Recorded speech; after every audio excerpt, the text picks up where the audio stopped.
Fundamentally, in the current civil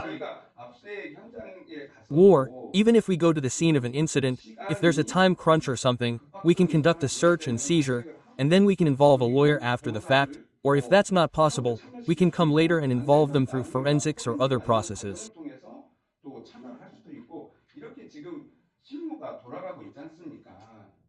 Isn't that how the current practice works? So, what are we supposed to do if we can't afford a lawyer?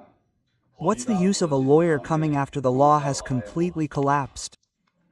People who can't afford a lawyer can get a public defender appointed. There are all the legal procedures. Even in these legal procedures, they don't appoint a public defender? Why can't they? They can. They can get advice.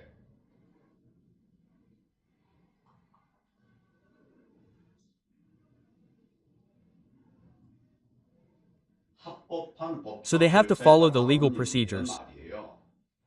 So, you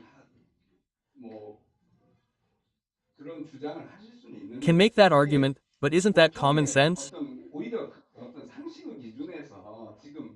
What you're talking about now is the right to receive legal assistance. Isn't our right to receive legal assistance also within the scope of common sense? From that perspective, if the activities of legal assistance are not illegal, then blocking them is illegal in itself. Even before this administration, there were people who protested the lawyers' attempts to defend themselves and kicked them out.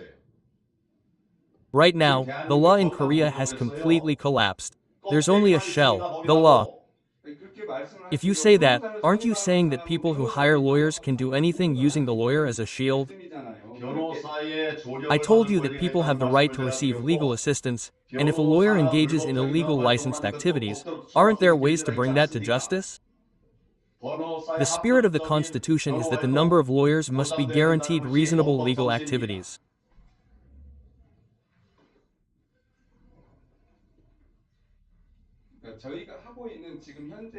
Isn't this current enforcement being carried out in accordance with the Constitution and the law?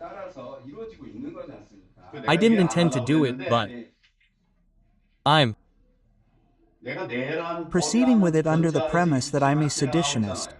I'm proceeding with it under the premise of sedition. The charge is based on the premise of sedition. Are you a prosecutor? You're a legal professional. Don't you know what sedition is? Sedition is a riot with the intent to overthrow the government. Did you riot first? Oh, did you riot? And then what president is resigning from the government? What law is this against? I've said it publicly. I've said it publicly. Sedition is unacceptable. The incumbent president's sedition is unacceptable, and the legal system itself cannot be restored to its original form. This isn't a political discussion, but a legal explanation. I've been talking about that legal explanation, but there's no counter-argument. It doesn't make sense for the president to step down right now, and people are entering the National Assembly. Is that a riot? If they enter the National Assembly, is that a riot? If soldiers enter, is that a riot? It's stipulated in the law, called martial law. And after President Yoon declared martial law, he sent police and soldiers into Bangwon, a key area of election fraud. The election officials said they would go there and collect evidence of election fraud. Is that rebellion? Is that rebellion? Now. Is that rebellion?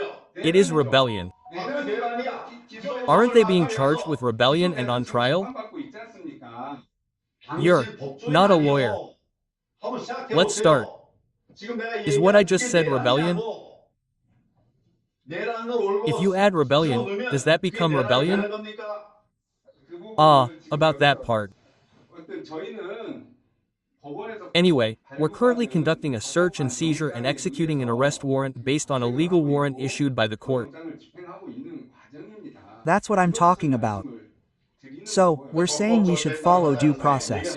Speaking of which, I mentioned the issue of naira. And the right to legal assistance is a constitutional value that cannot be negotiated elsewhere. Those who call themselves criminals and criminals of democracy and the rule of law are doing it all. They've probably brought an arrest warrant, so they'll probably arrest you later. They'll probably use handcuffs when they arrest you. The law provides for handcuffs, right? Yes. Yeah. Isn't that provided for? Well, the law does. Yes. Does the law provide for handcuffs when making an arrest? Well, depending on the circumstances, handcuffs can be used during an arrest. In what cases can you handcuff someone? In what cases can you handcuff someone? It's in the law. You have to make an arrest, but if there's a risk of escape or something like that, you can do it. Can you handcuff someone under the law? Being able to make an arrest and handcuffing them are completely different. Look it up. They just made arrests anywhere. In the past, when the law was in place, even if we made an arrest, we were very careful about handcuffing them. We never said handcuffs were damaged. At some point, that's how it became. At some point, that's how it became. I'm saying the law is collapsing. So, following the law, I think that itself is illegal. Let's do it according to the law. Let's do it according to the law. You shouldn't keep lumping people together and making wrong statements like, was it like this in the past? This is especially true for legal professionals. A lawyer must strictly adhere to the law and its spirit, and not become a lawyer. I won't say anything more. You shouldn't say that. Tell me what you want to say. If there's anything wrong with what I said, please tell me. Oh, I'll be more polite. 2. There's no need to be polite.